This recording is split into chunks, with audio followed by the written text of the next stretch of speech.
So this week this time we're gonna look at another album. The name is by the one and only Boutros Munene.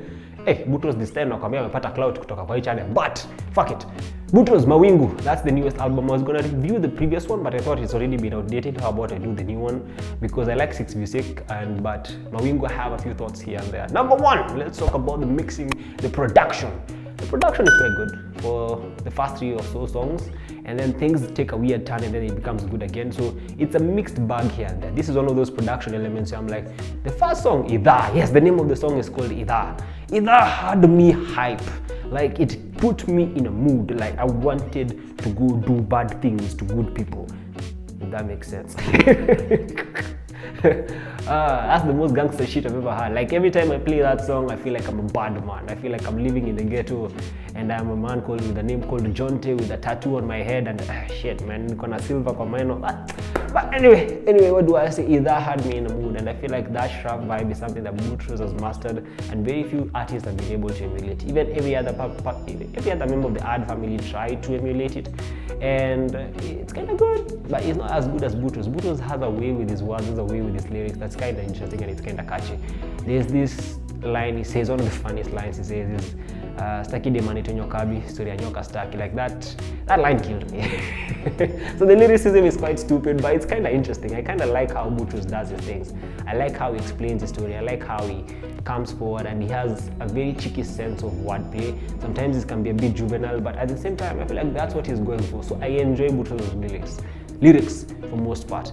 The production elements are quite good for a few of the songs, but then there are elements here and there I'm like, this is annoying. So this project is a mixed bag. There are moments when I enjoyed the production, there are moments I hated the production, and there are moments I love the production. So there are songs here I liked, either I love the production, the features featuring Mandy, and then I forget the other artist, Tio Mio. We shall talk about that in a few, but the features are also good. Mandy and Tio Mio performed to the best. Tio Mio alikuja akaosha mtu kwa ngoma yake. Strange, but hey, it's not unexpected. However, that brings me to mixing and mastering. Mixing and mastering was shoddy as shit. This was a shoddy. Mixing and mastering was shoddy, and I feel like all these tracks were not recorded under one roof, and it was not one mixing and mastering engineer who handled the business, and that is a problem. Please, Boutros, find one mixing and mastering engineer when you're doing a compilation to handle everything under one roof. Either that or ulichezwa kidogo, because there were tracks I felt like your vocals were cleaner than everybody else's, but in the features, especially Mandy's features, Mandy's vocals were crisp, clean and clear. Your vocals were a bit weird, and then in Tio Mio's, it also felt a bit weird. It's like both of you, moja alirekodia kwa choo, mwingine akarekodia kwa bafu. I don't know what was going on. So there were songs there and there you're listening, you're like, hapa kuna mchezo. So mixing and mastering was wonky. It was wonky kidogo. Kuna visanga hapa na pale. But okay. So lastly, let's talk about cohesion. This project was not cohesive. This is one of the most disjointed projects I've had in a while.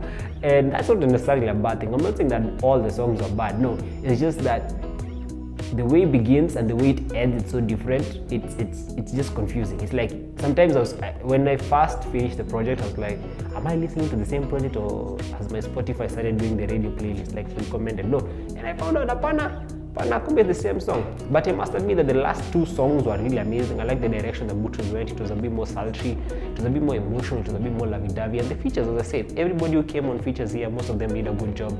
And I like that vibe, and I feel like Boutros can find a way of pivoting between shrap and Afro-piano or something like bongo flavor or something like that. So there's this Kenyan-ish vibe that Nadia Mukami does. Boutros has a way that he can actually pivot towards that, and I like the fact that he took the risk and went there. The only problem is those songs didn't feel like they belonged to this project, okay?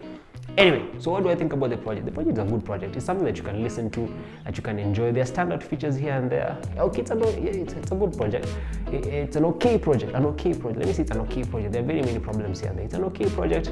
Compared to his previous work, I feel like this is a bit weaker, but at the same time, you have standout features like Ida and Angela, and I feel like a few people will love it here and there. They'll get to listen to different facets of Boutros. So going forward, go listen to the project. This is the new I've said I'm no longer gonna be giving numbers because numbers are side.